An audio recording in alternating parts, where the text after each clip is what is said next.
رسول اللہ صلی اللہ علیہ وسلم نے فرمایا کہ پھر جب یہ معاشرے میں ہو تو یہ اپنے گفتگو سے، اپنے لباس سے، اپنے اٹھنے بیٹھنے سے، اپنے طور طریقے سے مرد الگ نظر آئے، عورت الگ نظر آئے۔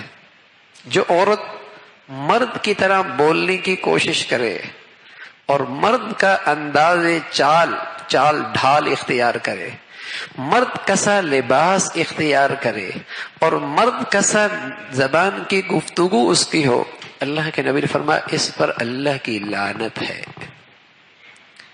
اسی طرح مرد سے کہا تو اپنی مردانگی پہ خوش رہے، اس پہ مطمئن رہے، اللہ نے تجھے مرد بنایا ہے، تیری گفتگو مردوں کی طرح ہو، تو چال ڈھال میں عورتوں کی نقل نہ اتار، لباس پوشاک میں عورت نہ بن، اپنے بالوں میں اپنے بالیوں کے ذریعے عورت کا روپ نہ ڈھال۔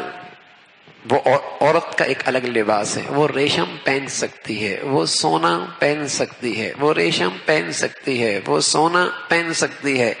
مرد پہنے گا یہ عورت کی مشابہت ہے، مرد پہنے گا یہ عورت کی مشابہت ہے۔ ایسی مرد کا لباس اور ہے، عورت کا لباس اور ہے۔ دنیا میں جن قوموں کے ہاں دائرہ زندگی میں فرق نہیں، تو انہوں نے عورت اور مرد کا سارا فرق بھی مٹا دیا۔ انہوں نے عورت اور مرد کے جتنے فرق تھے سارے مٹا دیے، لباس سے، بالوں سے، حیت سے، سارے فرق مٹا دیے تاکہ دونوں ایک جیسے لگے۔ لیکن اسلام فطرتی دین ہے، فطرتی دین ہے۔ جب فطرت الگ بنائی ہے تو ان کی تشخص بھی، ان کا تشخص بھی اور ان کا ظاہری حلیہ بھی، ان کا لباس پوشاک بھی، ان کا بننا سورنا بھی، وہ بھی الگ بنایا ہے۔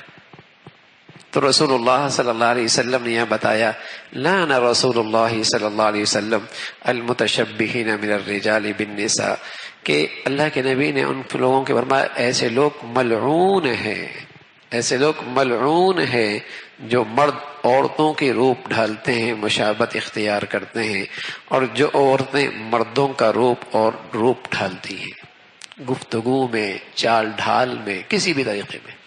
پھر اگلی روایت جو اللہ کے نبی کی ہے وہ یہ ہے کہ یلبس لبسۃ المرأة، عورت مرد کا لباس پہنے، مرد عورت کا لباس پہنے۔ خلوت ہے، میاں بیوی ہیں، صرف میاں بیوی ہیں، وہاں بھی عورت کے لیے جائز نہیں ہے کہ وہ مردوں کا لباس پہنے،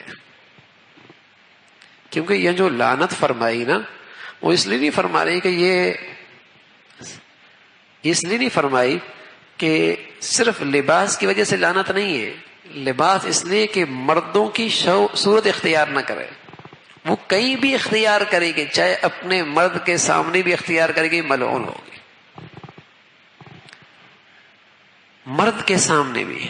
اس کا لباس الگ ہے، وہ مردوں کا روپ نہیں ڈھال سکتی، مردوں کی حیت نہیں بنا سکتی، مردوں کی طرح جینز نہیں پہن سکتی، مردوں کی طرح تنگ لباس نہیں پہن سکتی، بلکہ ایسا لباس تو مردوں کے لیے بھی جائز نہیں ہے کہ اتنا تنگ ہو کہ اس کے جسم کی حیت نظر آنے لگ جائے، تو حرام ہے، پردہ ہی نہیں ہے۔ تو مسئلہ صرف پردے کا نہیں ہے، مرد کے سامنے تو پردہ نہیں ہے، کوئی بھی لباس پہن سکتی ہے، لیکن حدیث میں رسول اللہ صلی اللہ علیہ وسلم نے فرمایا کہ عورتوں کے لیے مردوں کی مشابہت اختیار کرنا جائز نہیں ہے۔ ایسا لباس یا بال اس انداز سے کٹوانا، یا مردوں کا عورتوں کی طرح بالوں کو بڑھا دینا، یا مردوں کی عورتوں کی طرح بالیاں پہن لینا، یہ مشابہت ہے۔ تو اللہ کے نبی صلی اللہ علیہ وسلم یہ حرام ہے۔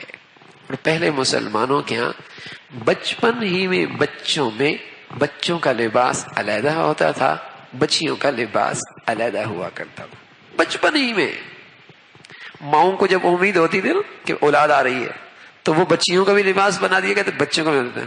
اب آسان ہو گیا، دونوں کا ایک ہی بنا لو، جو بھی آگے پہن لے گا۔ ویسی پہنی ہے اس نے، پینٹ پہننی شروع سے، جب اسے شروع سے ان چیزوں کا عادی بنایا جاتا ہے تو پھر ذرا سی عمر بڑھتی تو پھر انہیں یہ باتیں سمجھ میں بیچاروں کیسے آئیں، سمجھ میں نہیں آتی، اور پھر کہتے ہیں کچھ اثر ہو گیا ہے. کیا کہتے ہیں؟ کچھ اثر ہو گیا ہے، کچھ اثر لگتا ہے ہمارے گھر پہ. ہاں بھائی، جس گھر پہ اللہ کے نبی کی لعنت ہوگی اثر نہیں ہوگا تو اور کیا ہوگا؟ جو گھرانہ اور جن کی زندگی اللہ کی رحمت سے محروم ہوگی وہاں اثر نہیں ہوگا تو اور کیا ہوگا؟ پتہ نہیں پھر کیوں پیٹتے ہیں کہ اثر ہو گیا ہے. پھر رونا کس چیز کا؟ اثرات کا انتظام تو اپنے بچوں پر خود کر رکھا ہے نا بھائی. بچپن ہی میں ان پر اثرات شیطان کے آئے تاکہ اللہ کی رحمت سے وہ دور ہوں، اللہ کے رسول کی رحمت سے دعاؤں سے دور ہوں. خود ہی اس انداز کا لباس پوشاک اسے پہنائی جاتی ہے شروع سے.